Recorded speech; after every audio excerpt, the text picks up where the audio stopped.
Hello my soul family, कैसे हो आप सब। मेरी सभी सोल फैमिली को जय श्री राम, जय नीम करोली बाबा। आज मैं अपनी सोल फैमिली को बताऊंगी कि कुंडलिनी जागरण क्या है। बहुत लोग कंफ्यूज रहते हैं, बहुत सोल फैमिली कंफ्यूज रहती है कि आखिर ये है क्या और इसको जगाते कैसे हैं। सोई हुई रहती है, ज्यादातर लोगों की सोई हुई रहती है। देखिए, सबसे पहले तो शक्ति क्या है, इसी से रिलेटेड है, शिव शक्ति से रिलेटेड ये कुंडलिनी। तो शक्ति क्या है? शक्ति एक ऊर्जा है और शिव चेतना है, शुद्ध चेतना। तो कुंडलिनी का ऊपर उठना ही क्या होता है, शक्ति का शिव से मिलन कहा जाता है और उसी को बोलते हैं कुंडलिनी जागरण। कहते हैं उनका अवेकन हो गया है। कहने का मतलब यह है कि ऊर्जा और चेतना का एक हो जाना ही कुंडलिनी जागरण होता है। आप इसको और सरल भाषा में अगर समझें तो मैं समझाती हूँ आपको। जो कुंडलिनी होती है वो जो 7 चक्राज होते हैं, समझ लो उससे गुजर कर हो जाती है। कहते हैं सांप के आकार का, ऐसे ऐसे वो एनर्जी है, नीचे से एनर्जी ऊपर की तरफ ऐसे ऐसे जाती है, तो वो 7 चक्रा से होकर ही ऊपर की तरफ उठती है। जैसे मूलाधार क्या है, स्थिरता है। स्वादिष्टान क्या है, भावनाएं हैं। मणिपुर क्या है, आत्मबल है। अनाहत क्या है, प्रेम है। विशुद्धि क्या है, इंसान के अंदर बोलने का गुण आ जाए। जिसका एक्टिवेट नहीं होता वो क्या रहता है, चुप रहता है, उसके अंदर है ही नहीं बोलने की क्षमता, अभिव्यक्त करने की क्षमता आ जाती है उसके अंदर। जिसका विशुद्धि चक्रा मतलब थर्ड चक्रा एक्टिवेट होता है। और हार्ट जब होगा तो उसके अंदर प्रेम, करुणा, दया आएगी। आज्ञा क्या है, अंतर्दृष्टि है। आपके अंदर की जो वही थर्ड आई वो खुल जाती है, एक्टिवेट हो जाती है, आपकी इंट्यूशन पावर तेज हो जाती है। और सहस्त्रार समाधि है, क्राउन चक्रा। तो क्या होता है कि जब आपका मूलाधार, सबसे नीचे मूलाधार होता है और सबसे ऊपर क्राउन चक्रा होता है, सहस्त्रार।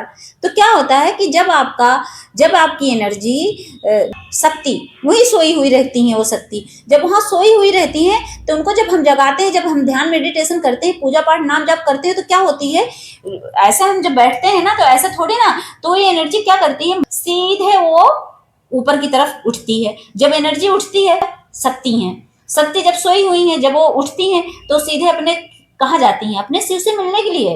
तब वो अपने शिव से मिलन के लिए ऊपर उठती हैं। जब ऊपर उठती हैं तो वहां चेतना मतलब सहस्त्रार चक्रा जो है वही हमारा समझ लो वही चेतना है। जब वहां जाके ऊर्जा जो है, शक्ति जो है, शिव वही है। तो क्या होता है, तो जब शक्ति नीचे से गई, ऊर्जा ऊपर की तरफ उठती है फिर जाके अब क्राउन चक्रा पे, मतलब वहां शक्ति और शिव का मिलन हो जाता है। उसी को कहते हैं कुंडलिनी जागरण, की जागृति हो गई, इनकी जाग गई है, वही एनर्जी है। तो मेरी सोल फैमिली समझ गई होंगी कि हाँ ये क्या होता है, कंफ्यूज मत होइएगा। इसीलिए मैं कह रही हूँ 7 चक्रा से ही रिलेटेड है, क्योंकि वही है कि मूलाधार और क्राउन, वो जब एनर्जी आपका मूलाधार से उठकर क्राउन तक मतलब सहस्त्रार तक पहुंच जाती हो एनर्जी, तो समझ लो वही शिव शक्ति का मिलन हो जाता है। तो क्या होता है, आपके अंदर प्रेम, करुणा और ये आपकी थर्ड आई सब एक्टिवेट हो जाते हैं, मतलब पूरी तरह से एनर्जी पूरी फैल जाती है आपकी बॉडी में। तब आपका ऑरा एकदम क्लीन दिखता है, तब आप एकदम प्योर बन जाते हो, तब आप सच में एक योगी बन जाते हो। और इसीलिए मैं अपनी सोल फैमिली से बार बार यही कहती हूँ कि कंफ्यूज मत रहा कर रहिए। इसीलिए मैं 7 चक्रा पे बनाती हूँ कि ये क्या होता है, ये क्या होता है, इसीलिए कि आप कंफ्यूज मत रहिए। क्योंकि जितनी सरल भाषा में आप समझ पाओगे ना उतना अच्छा है आपके लिए। ज्यादा भटकोगे, ज्यादा आप उस पर ध्यान लगाओ कि ये तो ये एनर्जी है, ये एनर्जी है, तो आप भटक जाओगे। भटकना नहीं है। मुझे पता है कि जो ज्यादा पढ़े लिखे हो ज्यादा दिमाग लगा लेंगे, लेकिन जो मेरे सोल फैमिली नहीं समझ पाते, नहीं पढ़े लिखे को, तो ज्यादातर मैं उनके लिए बनाती हूँ जो मेरी सोल फैमिली सच में एकदम बच्चे की तरह मासूम है, उनके अंदर नहीं ये समझ, वो एकदम ना समझ है, कितनी भी एज के हों। हो सकता है मुझसे बड़े बड़े एज के हों आप लोग, तो मैं यहाँ एज बताने नहीं आई हूँ। मैं ये जानती हूँ कि आप मेरे सोल फैमिली हो, जो सोल मेरे अंदर है वही आपके अंदर है। नहीं समझ पाते हो इसीलिए मैं आपको सरल भाषा में समझा देती हूँ बस। कि आप अच्छे से समझ जाओ। किसी बहकावे में आओ मत कि आओ मैं तुम्हारा एक्टिवेट कर दूंगा, तुम्हारी कुंडलिनी मैं जागृत कर दूंगा। कोई नहीं कर पाएगा, आप अपने आप कर पाओगे। जब आप मेडिटेशन ध्यान करोगे तो आपका वही जो है शक्ति जो है, जो सोई हुई है उसी को जगा लो, शक्ति अपने शिव से मिल जाएंगे तो समझ लो आपका कुंडलिनी जागृत हो जाएगी। कहीं भटकने की कोई जरूरत नहीं है। बहुत लोग डराते हैं कि कुछ अजीब सा होता है। क्यों अजीब होगा? भगवान से बढ़ के हैं।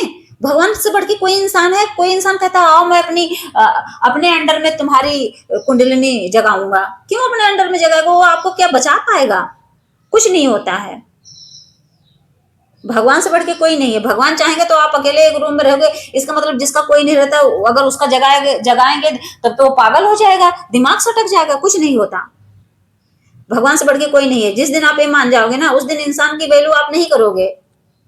अब मैं ये नहीं कह रहा हूं कि अपनी सोल फैमिली की वैल्यू नहीं करनी है, मैं आपकी वैल्यू करती हूँ। आप मेरी करो या ना करो, लेकिन मैं आपकी करती हूँ। मैं ये नहीं कह रही हूँ कि सबकी भगवान से प्यार करते हैं तो आप लोगों की वैल्यू खत्म है। नहीं, आप सब मेरी सोल फैमिली हो, आपकी वैल्यू उतनी ही है जितना मैं भगवान की करती हूँ। लेकिन उनकी वैल्यू नहीं करती कि जो बीच में आके जो जैसे मेरे बाबा के लिए कोई गलत कमेंट कर देता है। सोचो, मतलब ऐसे इंसान, अच्छा सोचो मेरे चैनल पे कोई गलत कमेंट करता है, इसका मतलब क्या है?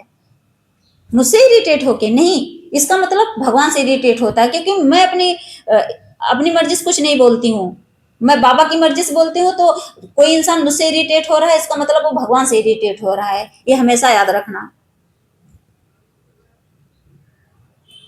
तो मेरी सोल फैमिली समझ गई होगी कि हाँ, कुंडलिनी जागरण होता कैसे है, कैसे जगाया जाता है। तो आप भी मेडिटेशन ध्यान करिए, भगवान की भक्ति करिए, जग जाएगी। कहीं भटकने की जरूरत नहीं है। जय श्री राम, जय नीम करोली बाबा।